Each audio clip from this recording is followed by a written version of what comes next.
نہیں ہے تو بات ہے. میں نے وہاں کہا تھا بددیانتی سے نہیں چھاپا. میں نے کہا تھا جو لوگ کعبے کے امام کے پیچھے نماز نہیں پڑھتے ان کے پیچھے ہماری نماز. تم کہو ان کے پیچھے ہو جاتی ہے, ہم ابھی تمہاری نماز جنازہ پڑھنے کے لیے تیار. ہمارا کیا ہے, ہم تمہارے پیچھے بھی پڑھنے کے لیے تیار ہیں, تمہاری بھی پڑھنے کے لیے تیار ہیں. لیکن اگر تم کہو کہ کعبے کے مدینے کے, اور پھر کہتے کیا ہے فتویٰ چھپا کہ جس نے مدینے کے امام کے پیچھے نماز ادا کی اس کا نکاح ٹوٹ گیا. ایک عورت نے مجھ پر ٹیلی فون کیا, اس نے کہا علامہ صاحب نماز میرے خاوند نے پڑھی ہے, نکاح میرا ٹوٹ گیا ہے, اس میں جرم میرا کیا ہے. میں نہیں سمجھی بات. نماز تو میرے خاوند نے پڑھی, نکاح مولوی نے میرا توڑ دیا ہے, میرا کیا قصور ہے. میں نے کہا نہ تیرے خاوند کا قصور ہے نہ تیرا قصور ہے, قصور اس بدبخت مولوی کا ہے. اس نے کہا کئی گھروں سے ہمیں نکاح کا بلاوا نہیں آیا, چلو اسی بہانے تجدید نکاح کی فیس تو مل جائے گی. یہ تو وہ لوگ ہیں. ہمارے سیالکوٹ کی بات ہے مولوی سلیمان صاحب, میں خدا کی قسم کھاتا ہوں, مرزا صاحب سن رہے ہیں, میں اللہ کی قسم اپنا ذاتی واقعہ بیان کرتا ہوں. ہمارے محلے کے پاس ایک نابینا حافظ صاحب ہوا, ہمارا محلہ سارا وابیوں کا تھا. اللہ کا شکر کچھ ہمارے اندر تب بھی سختی آ گئی ہے کہ ہمیں اس طرح کی کوئی بات دیکھنے کا موقع ہی نہیں ملا. تو یہ حافظ صاحب ساری وابی تھے گرد و پیش میں. ہمارے محلے کے سامنے ایک محلہ تھا, میں چھوٹا سا تھا 10-9 برس کا جب میں نے قرآن حفظ کیا. یہ حافظ عالم بیٹھا ہوا, یہ میری غلطیاں نکالا کرتا تھا. میں جا کے ایک حافظ تھا پڑوس میں, یہ تو دکانداری کرتے تھے, میں نے اب دور کرنا ہوتا تھا اور گرد و پیش میں کوئی حافظ نہیں تھا. ایک نبینا حافظ تھا بریلوی, اس کے پاس جا کے دور کیا کرتا تھا. 9 برس کی عمر, لیکن وہابیوں کے ذہن شروع سے ہی کچھ اس طرح کا خراب ہی ہوتا ہے. ایک دن ایک آدمی اس کے پاس آیا, کہنے لگا حافظ جی میرا منڈا مر گیا, جنازہ پڑھا دے. حافظ محمد علی اس کا نام تھا, نبینا تھا. کہنے لگا چلو چلو منڈے سارے جنازہ پڑھ لیں. میں نے کہا اگر کہتا ختم پڑھنے چلو تو ہم نہ جاتے, جنازے کی تو کوئی بات نہیں ہے. جنازہ پڑھنے گئے, اس نے 5 روپے دیے جنازہ. کہنے لگا یہ تو جنازے نے تے اذان تو کسی اور کو دوائی سی, وہ بھی پیسے کٹ. انہوں نے کہا یہ تو مر گیا ہے. کہنے لگا اذان تے دوائی صحیح نا. ان کا کیا ہے, یہ تو لوگوں کے نکاح اسی لیے توڑتے پھوڑتے رہتے ہیں کہ پھر نکاح کی فیس ہمیں مل جائے. جو لوگ یہ کہیں, اور عقیدہ کیا ہے, عقیدہ یہ ہے کہ سرور کائنات متصرف فی الکائنات ہے, ان کا اختیار اور ان کا اقتدار ساری کائنات میں ہے, اور حضور اسی طرح زندہ ہیں جس طرح کس سے پہلے نہیں وفات تو ہوئی نہیں. اب عقل ہو تو کوئی پوچھے کہ کس سے پہلے. یہ احمد سعید کاظمی, میں نے آج تک کسی ملا کا نام نہیں لیا, لیکن آج نام لینے پر مجبور ہو گیا ہوں. کیوں گردش مدام سے گھبرا نہ جائے دل, انسان ہوں پیالہ و ساغر نہیں ہوں میں. اب کھا کھا کے گالیاں سینہ پک گیا ہے, جواب دیں گے انشاءاللہ. کس دن؟ جمعے کے دن آؤ گے؟ نہیں, میں عربیہ سے ایک بیٹھا تھا سی اربانہ انشاءاللہ, میں نہیں منتا. ہاتھ اٹھا کے کہو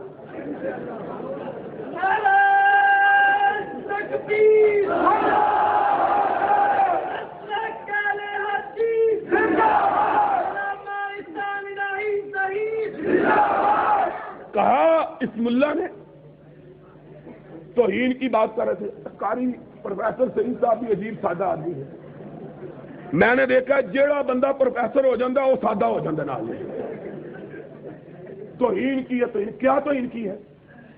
توہین یہ کہتے ہیں, آؤ میں تم کو بتلاتا ہوں توہین کون کرتا ہے, ذرا سامنے تو آؤ. میں پچھلا جمعہ یہاں پہلا جمعہ میں نے پڑھایا ہے, میں گیا ہوا تھا مصر, یمن اور سعودی عرب کانفرنسوں کے سلسلے میں. آتے ہی لوگوں نے بتلایا, بڑی ٹیپیں سنائی, بڑی گالیاں. میں نے کہا یار ان کے سنانے کی کیا ضرورت ہے, ان کا چہرہ دیکھ کے ہی گالیوں کا تصور یاد آ جاتا ہے. تو کسی نے کہا نا، کوئی بندہ گیا، سارے گاؤں والے اس کو کہتے بدھو ہے بدھو ہے، اس نے کہا گاؤں ہی چھوڑ دو، اس گاؤں میں کیا رہنا، جس سارے گاؤں والوں نے بدھو کا نام ہی رکھ دیا ہے۔ ایک دوسری بستی میں چلا گیا، وہاں تو نور پہ روٹی لیں گا، کوئی ایسی حرکت کی، اس نے کہا بدھوا تم کتوں آ گئے ہیں؟ اس نے کہا تجھ کو کیسے پتا چل گیا ہے میرا نام یہ؟ اس نے کہا تیرے چہرے میں فٹک پہ ہی دی ہے۔ ان کی میں نے کہا ان کو بتلانے کی کیا ضرورت ہے کہ گالیاں دی ہیں، ان کے چہرے پر ہی گالیاں لکھی ہوئی ہیں۔ ماشاء اللہ، ان سے کوئی اور چیز کی توقع کیا رکھی جا سکتی ہے؟ حیرانگی کی بات تو تب ہے کہ گالی نہ دیں، اگر گالی دیں تو تعجب، اور قرآن سنانا ہماری قسمت میں، گالی سنانا ان کی قسمت میں، یہ تو اپنی اپنی قسمت کی بات ہے۔ تو کہا گالیاں توہین، میں نے کہا جس کو غزالی دوراں اور متکلم زماں کہتے ہیں، اور جو سب سے بڑا ان کا رہنما ہے احمد سعید کاظمی، سید احمد سعید کاظمی صاحب، ہم بے ادبی سے نام نہیں لیتے، خدا ان سے جو چاہے سلوک کرے، ہمارا کیا ہے۔ سید صاحب نے اپنی کتاب حیات بعد الممات نام رکھا ہے حیات بعد الممات، اور لکھتے کیا ہیں؟ کہا لمحے بھر کے لیے نبی پہ موت کا جھونکا آیا اور گزر گیا، اور جب آپ کے صحابہ آپ کو اٹھا کر دفن کرنے کے لیے لے جا رہے تھے، ذرا سننا بات، جب آپ کے صحابہ آپ کی چارپائی کو اٹھا کر آپ کو دفن کرنے کے لیے لے جا رہے تھے، حضور آنکھیں کھولے ہوئے باتیں کر رہے تھے۔ سمجھتے ہو؟ اور رو ماتم کرو، ہنسنے کی بات نہیں، رونے کی بات۔ مولوی بس کر، رونے کی بات ہے، ہنسنے کی بات نہیں۔ میں نے کہا اس سے بڑی نبی کی توہین کیا ہو سکتی ہے؟ ظالموں، یہ فاطمہ کا بابا ہے جس کے بارے میں یہ گستاخی کرتے ہو، تمہارا باپ ہو اور آنکھیں کھولے ہوئے باتیں کر رہا ہو، میں دیکھوں تم اس کو مٹی کے نیچے کیسے دفن کرتے ہو۔ تمہارا باپ نہیں تھا نا، فاطمہ کا باپ تھا، یہ عائشہ کا شوہر تھا، اس لیے اس کے بارے میں ایسی گستاخی کرتے ہو۔ کبھی اپنی بیٹیوں کے باپ کے بارے میں بھی تو ایسی بات کرو کہ وہ باتیں کر رہا تھا، آنکھیں کھولے ہوئے تھا، اور ہم اس کو اٹھاتے۔ تم نے کیا تاثر دیا ہے قوم کو؟ صدیق و فاروق، وہ فاروق کہ رسالت کے احترام کا عالم یہ تھا، ایک آدمی نبی کی بارگاہ میں حاضر ہو کر اونچی آواز سے گفتگو کرتا ہے، فاروق کے چہرے پر سلوٹیں پھیل جاتی ہیں، صحابی دیکھتے ہیں فاروق کے لب پھڑپھڑا رہے ہیں، چہرہ غصے سے سرخ ہے۔ کیا دیکھا؟ نبی کی نگاہ پڑی، فاروق کے چہرے کو دیکھا، پھر اس کے ہاتھ میں نگاہ گئی، دیکھا تلوار کے دستے کو پکڑے ہوئے ہاتھ لرز رہا ہے۔ نبی نے کہا فاروق رک جاؤ، فاروق رک جاؤ، فاروق رک جاؤ۔ فرمایا آقا، آنکھوں میں آنسو آ گئے، آقا میرے سامنے کوئی آپ سے اونچی آواز میں بات کرے، کعبے کے رب کی قسم ہے اگر آپ کا احترام رکاوٹ نہ بنتا تو اب تک اس کی گردن کٹ چکی ہوتی۔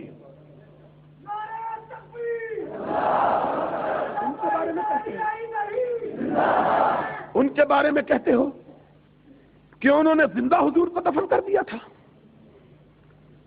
حضور آنکھیں کھولے ہوئے باتیں کر رہے تھے اور منو مٹی حضور کے اوپر ڈال دی تھی۔ کوئی تمہیں حیا نہیں آتی؟ اس ملا کو کہو جس نے یہ لکھی ہے، ایک دن کے لیے ذرا وہابیوں کو تو تجربہ کرنے دے اپنی ذات اقدس پر، ذرا دیکھ تو صحیح، ہم مولوی سلیمان کو گور کا بنا کے تیرا حشر کیا کرواتے ہیں، دیکھ تو صحیح۔ حیا نہیں آتی؟ اور یہ تو سعید کاظمی صاحب تھے. اب ذرا بات سن لو، عادت نہیں ہے مجھ کو، لیکن گرچہ ہو مشاہدہ حق کی گفتگو، بنتی نہیں ہے بادہ و ساغر کہے غیر. آج تم نے اگر مجبور کر دیا ہے اپنے اکابر کے چہروں کی نقاب کشائی پر، تو ذرا سن لو. گستاخی کی بات کرتے ہو. میں نے ایک کتاب لکھی، پتہ ہے نام نہ لینا ممنوع ہے، یہ ٹھگنے، یہ ہم جیسے بلند قامت لوگوں کی کتابوں کو ممنوع قرار دیتے ہیں اور سمجھتے ہیں ہم کہیں گے اچھا جناب. میں نے تب بھی کہا تھا، آج بھی کہتا ہوں، لاہور کے اس جلسے میں تمہارا یہ حکم میرے بوٹ کی نوک پر نہیں مانتا. جاؤ جو جی چاہے کر لو.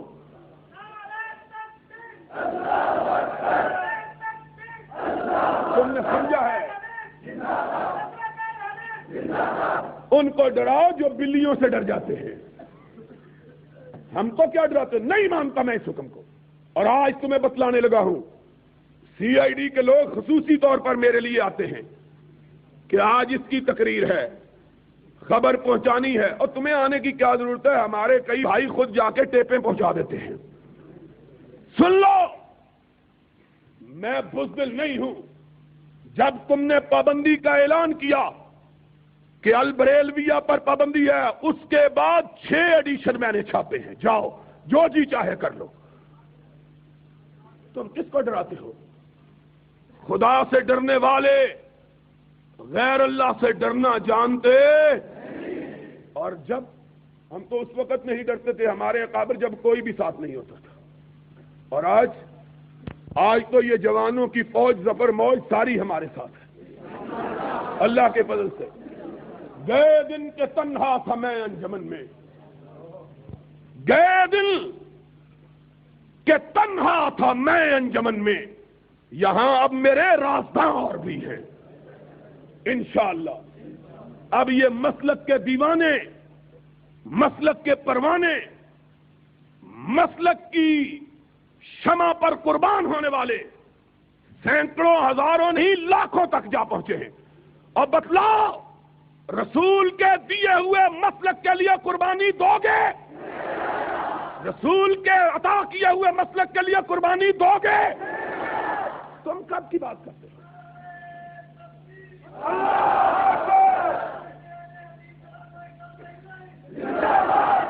یہ وہ نوجوان ہیں جن کے بارے میں اقبال نے کہا تھا، اگر جواں ہو میری قوم کے جسور و غیور، کلندری میری کچھ کم سکندری سے نہیں. ضیاء الحق بھی حکمران ہے، لیکن ہم بھی حکمران ہیں. سن لو، ہم آتے ہیں، لوگ زندہ آباد کے نعرے لگاتے ہیں، لوگ آنکھیں بچھاتے ہیں. یہ آتے ہیں تو راستے صاف کرواتے ہیں، کسی کی نظر اس کو نہ لگ جائے. یہ بھی حکمران ہے، راستے صاف کرواتے ہیں. میں نے پوچھا یہ مال روڈ آج کیوں بند ہے؟ کہنے لگے امیر المومنین کی سواری آ رہی ہے. میں نے کہا امیر المومنین کی سواری آ رہی ہے تو مومنوں کو کیوں روکتے ہو؟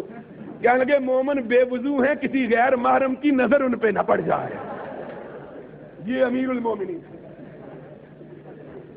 یہ امیر المومنین کی سواری آ رہی ہے. کیوں طاؤس خان ٹھیک ہے کہ نہیں؟ بابا بڈھا ہو گیا، ویسے بڑا جوان ہے ماشاءاللہ. اور دیں گا بابیاں واسطے قربانی بابا، اور زندہ باد. کہتے ہیں کیا باتیں کرتے ہو؟ ان کے بڑے نے کہا، کتاب لکھی، کہنے لگے پابندی لگاؤ. ہم نے تو کبھی کسی کتاب کے بارے میں نہیں کہا پابندی لگاؤ. ہم نے کہا اور لکھو تاکہ لوگوں کو تمہاری حقیقت کا پتہ چلے. لکھو گے تو پتہ چلے گا، روشنی ہوگی تو ظلمتیں بھاگیں گی. 2 سال 3 سال